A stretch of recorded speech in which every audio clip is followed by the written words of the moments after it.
এই অবস্থা। গত 29শে মে আমরা চিঠি দিয়েছিলাম যে আমরা আজকের তারিখে 2 তারিখে রাসমণি রোডে আমরা অবস্থান করব এবং আমাদের বিক্ষোভ কর্মসূচি দেখাবো। গতকাল পর্যন্ত কলকাতা পুলিশ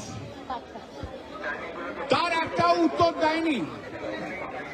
রাত্রি 12:30টার সময় কলকাতা পুলিশ মেলে জানিয়েছে যে আপনারা যদি ওয়াই চ্যানেলে এসে বসতে চান তারা আপনাদের বসতে দেব এবং সমস্ত পারমিশন নিয়ে আসতে হবে। আমরা সকালবেলায় সেটা দেখি রাত্রি 12:30টায় কিছু ক্রিমিনাল আর কিছু জন্তু জানোয়ার জেগে থাকে, আদারওয়াইজ ভদ্রলোকরা সব ঘুমোয়। তো ক্রিমিনালরা জেগেছিল, ক্রিমিনালের ইনস্ট্রাকশনে পুলিশও ইনস্ট্রাকশন দিয়েছে। তো তাই জন্য আজ সকালবেলায় আমরা দেখে আমরা সঙ্গে সঙ্গে উত্তর দিই যে এটা অত্যন্ত দেরিতে জানানো হয়েছে, এটা সম্ভব নয়। এটা যদি আমাদের গতকাল সকালবেলায় জানিয়ে দিত, আমরা এখানে একটা মঞ্চ তৈরি করতে পারতাম, আমরা মাইক লাগাতে পারতাম, আমরা আমাদের বক্তব্য রাখতে পারতাম। কিন্তু মুশকিল হচ্ছে কলকাতার পুলিশ এখন শুভেন্দু অধিকারীর চাকর বাকর হয়ে গেছে। কিছু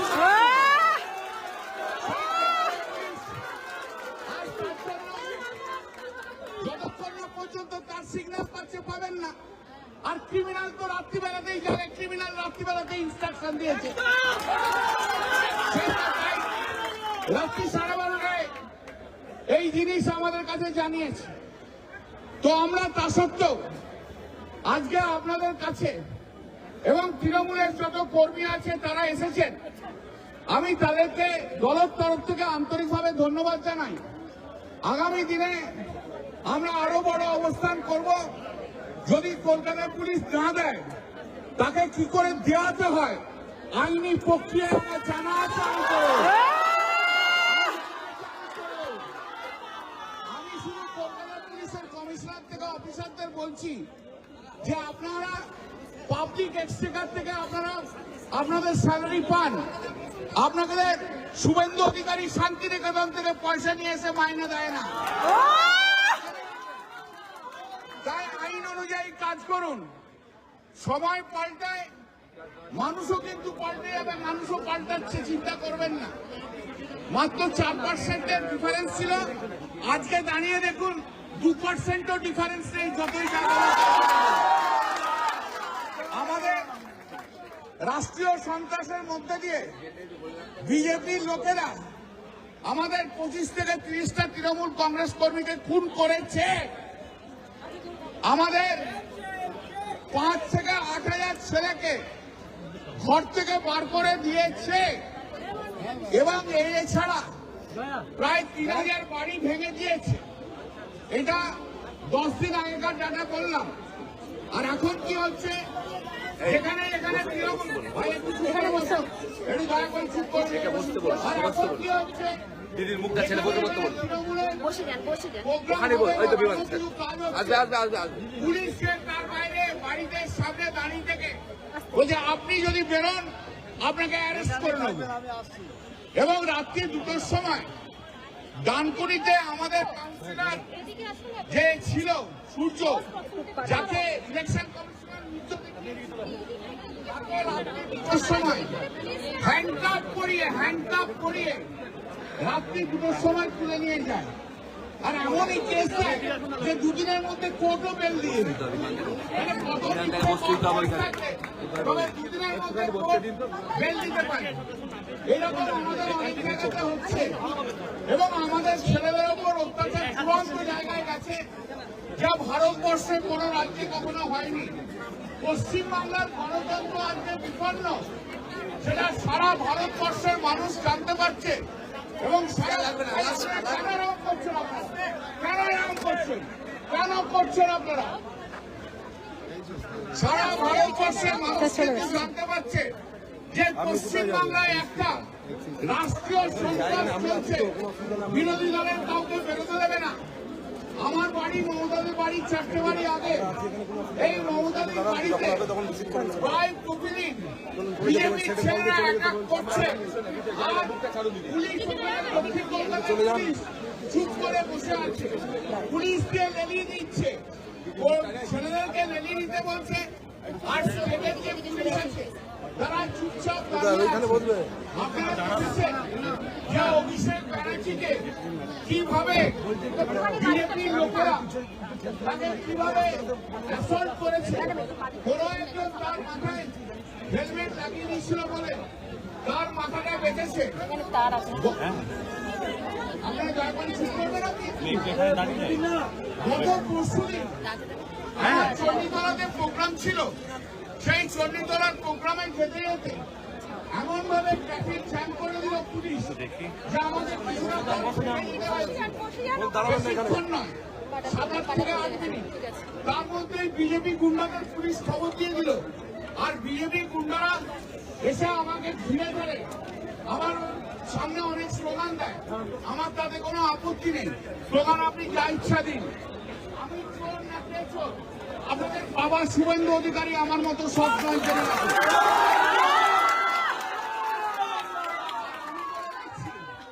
আমার মতো সব বিজেপির একটা লোকও নেই জেনে রাখুন। আগে চোর চোর বলছেন, আগে নিজের বাবা মাকে বলে আসুন, তারপর আমাদের বলবেন। তারপরে আমার মাথায় আমি যখন এগিয়ে যাই, পরে দেখতে পাই যে একটা মোবাইলের বাঁট দিয়ে আমার মাথায় এখানে আঘাত করে। সে আঘাত নিয়ে আমি প্রায় 1.5 ঘন্টা আমার যারা চণ্ডীতলার কর্মীরা রয়েছে এখানে রয়েছে তাদের নিয়ে আমি সেদিনকে আমাদের বিক্ষোভ দেখাই। বক্তব্য হচ্ছে আমার এই, সারা পশ্চিমবাংলায় যে সন্ত্রাস হচ্ছে তার বিরুদ্ধে রুখে দাঁড়াতে হবে। কে রুখে দাঁড়াবে? এটাই তো হচ্ছে আজকে বড় কথা। রুখে দাঁড়াবে তারাই যারা সাচ্চা তৃণমূল কংগ্রেস করে।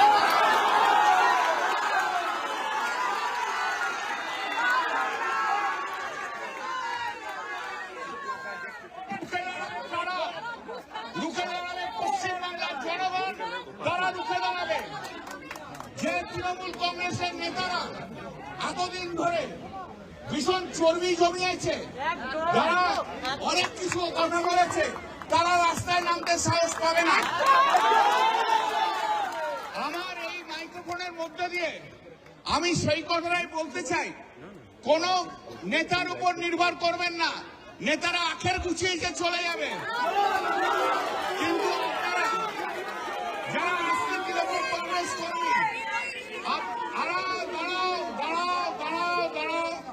আপনারা যারা আসল তৃণমূল কংগ্রেস কর্মী, যারা আজকে বলছেন শিরায় শিরায় রক্ত মমতা ব্যানার্জির ভক্ত,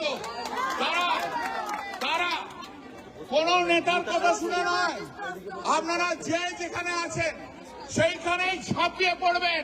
নেতারা আখের ঘোচানোর জন্য চলে গেছে, চলে যেতে দিন। এই তৃণমূল কংগ্রেস আন্দোলনের মধ্যে দিয়ে তৈরি হয়েছে, মমতা বন্দ্যোপাধ্যায়ের আন্দোলন। সেই আন্দোলনে আমরা অনেক দুঃখের দিন দেখেছি, অনেক লড়াই আমরা করেছি, কখনো কিছুটা হয়নি। এ লড়াই আমরা চালাবো, এ লড়াই আমাদের চলবে, বিজেপির বিরুদ্ধে লড়াই আমাদের চলবে। সারা ভারতবর্ষে দেখিয়ে দেব এই শুভেন্দু অধিকারী একটা খুনি মুখ্যমন্ত্রী, একটা মুখ্যমন্ত্রী। আর পশ্চিমবাংলার পুলিশকে, আমি আপনাদের পশ্চিমবাংলার পুলিশকে বলে দিচ্ছি, জেনে রাখবেন, আইনের বাইরে যদি কাজ করেন এখানে হয়তো হবে না, সুপ্রিম কোর্টে যে নাঙ্গা করে আপনাদের ছেড়ে হবে। কেউ আটকাতে পারবে না, কেউ আটকাতে পারবেন না যতক্ষণ পর্যন্ত আমার প্রাণ আছে। এখন গতবারে 2006 যখন সিপিএম ছিল, তখনও একজন পুলিশ আমাকে মেরে দেওয়ার চেষ্টা করেছিল, আর এখনো হয়তো করতে পারে, তাতে আমার কোনো অসুবিধা নেই। বাংলার স্বার্থে, বাংলার গণতন্ত্রের স্বার্থে, বাংলার মানুষের স্বার্থে পশ্চিমবাংলাকে গণতন্ত্র ধরে দিতে হবে। বিপদহীন মুক্তি চাই, সেই মুক্তির জন্য যতটা লড়াই আমাদের করার দরকার ততটা লড়াই আমরা করব। আবার দেখছেন হয়তো কেউ কেউ এখন অতি বিপ্লবী তৃণমূল বলছে, আসলে এই অতি বিপ্লবী তৃণমূলগুলো কিছুই নয়, এগুলো চোরস্য চোর, জেনে রাখবেন চোরস্য চোর। এরা এখন শুভেন্দু অধিকারীর হাত ধরে বাঁচবার চেষ্টা করছে, পারবেন না। বালুরঘাটের কেস অনেকদিন পর্যন্ত চাপা আছে, বালুরঘাটের কেস না উঠলে সুপ্রিম কোর্ট পর্যন্ত যাব রেপ কেসে যাবো, কিন্তু ছাড়বো না। যে চোর চামারগুলো যারা অবৈধ বিল্ডিং তৈরি করে কিছু মুসলিম লোককে আজকে বিপদে ফেলছেন, তারা শুভেন্দু অধিকারে হাতে হাত দিলেও সুপ্রিম কোর্ট থেকে আপনাকে কেউ বাঁচাতে পারবে না। জেনে যদি বাপের বেটা হন, যদি হিম্মত থাকে একবার নিজের কনস্টিটিউশনে ঘুরে যান, তৃণমূল কংগ্রেসের কর্মীরা কি বলে একবার শুনে যান। আর যদি হিম্মত থাকে তাহলে মমতাদি অনেক খারাপ, আমরা অনেক খারাপ ভাই। তা মমতাদির ছবি লাগেই তো জিততে হয়েছিল।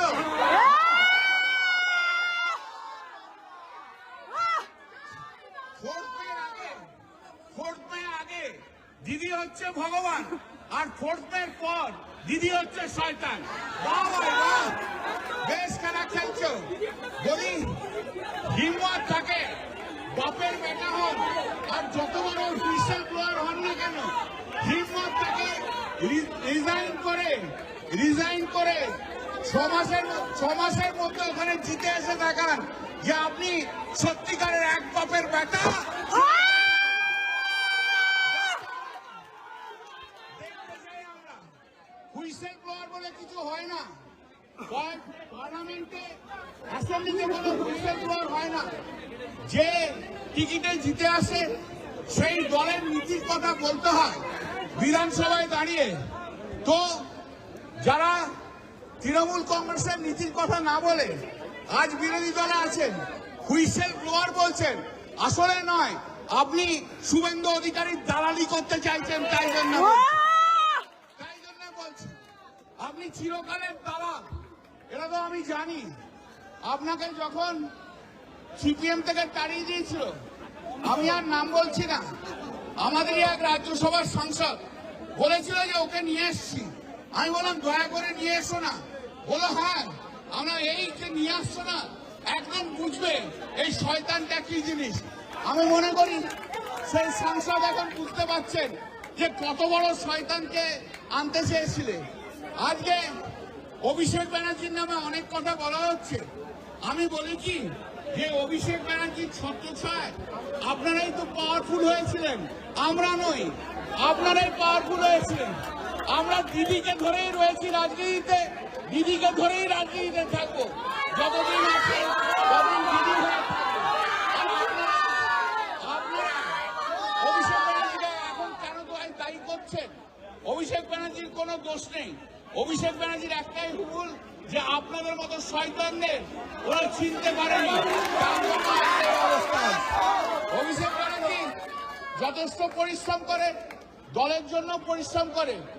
আজকে দুর্ভাগ্য, আপনাকে একটা কথা বলি, দিদিও জেনে নিন, এই যে ছেলেটিকে, যাকে আপনি সমস্ত ট্রেড ইউনিয়নের দায়িত্ব দিয়েছিলেন, সে কিছুই নয়, একটা বড় গুন্ডা, বড় চোর। সে উত্তরবঙ্গ থেকে আরম্ভ করে শেষকাল পর্যন্ত একটা টোল প্লাজায় আমার কনস্টিটুয়েন্সি সেই কনস্টিটুয়েন্সির নাক গলিয়ে বলছে না, একে প্রেসিডেন্ট করতে হবে। আমি বললাম কেন, ওকে প্রেসিডেন্ট করলে মাল কি তুমি বেশি তুলতে পারবে? আমি হতে দেবো। ও যিনি বড় বড় হুইসেল ব্লোয়ারের কথা বলছেন না, ওর মতো ডাকাত চোর একটাও জন্মায়নি, একটাও নেই। আগামী দিনে হিসেব হবে। বাংলার মানুষ তৃণমূল কংগ্রেসের মমতা বন্দ্যোপাধ্যায় ছাড়া আর কিছু বোঝে না। যারা মনে করবে যে মমতা বন্দ্যোপাধ্যায়কে বাদ দিয়ে অন্য কিছু করব। আমি কথা দিয়ে যাচ্ছি, আগামী 2 থেকে 3 বছরের মতো দুর্মুষ হয়ে আপনারা পশ্চিম বাংলার মাটিতে ঘুরবেন। চুরি করেছেন করুন, শুভেন্দু অধিকারী আপনাদের বলেছে চুরি থেকে বাঁচিয়ে দেবো, কিন্তু এইবার আমি দেখবো